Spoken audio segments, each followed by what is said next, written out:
So last thing I want to talk to you about is about tracking your performance. Everyone can be a strong test taker. It's a skill that you practice. I always have students say, "Oh, I'm just a bad test taker," and that they're done. They've labeled themselves and they've determined that they're just not ever going to be good. And that is just so not true. Every single person can become a strong test taker. It's all these skills that we've talked about: slowing down, being methodical, focusing on safety, taking breaks when you lose focus, practicing diaphragmatic breathing.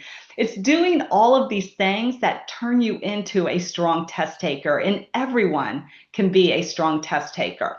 So, one of the ways that you really can become a stronger test taker is by narrowing down what you need to study. I have students all the time say, "Do I just need to reread my textbooks? Do I need to reread my med surg book?" No, you're not going to remember it. What I want you to do is figure out where are your gaps in content, and that's where I want you to focus. So I really want to teach you how to narrow what you're taking on in your study plan. And the way you do that, and what we do at Kaplan, is we show students how to track their scores.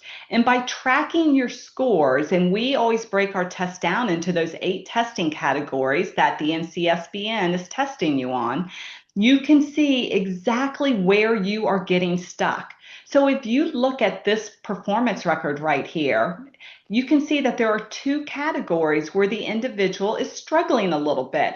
That's where they should focus.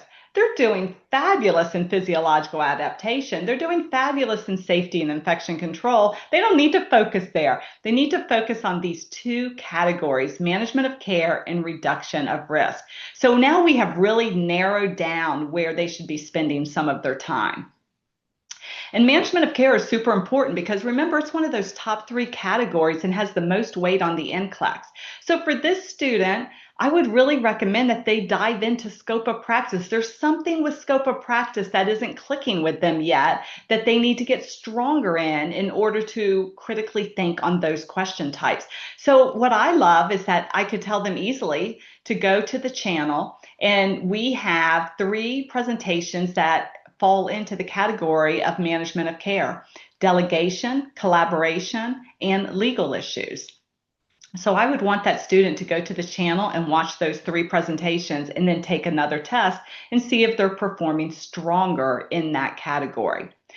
I also want them to study on that reduction of risk category, all right? And so here, remember that I talked about how you need to understand alterations in lab values in this testing category. Well, on the channel, we have a fabulous presentation on important considerations for the NCLEX on laboratory tests.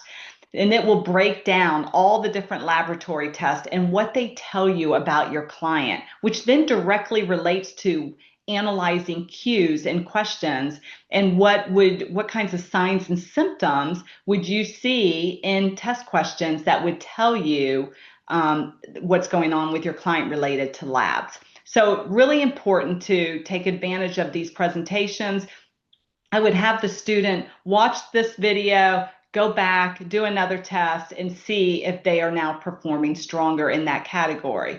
And if they continue to not, there's other videos we can add on to it. But it's just taking chunks of information to review and then taking another test and seeing, okay, how did I do this time?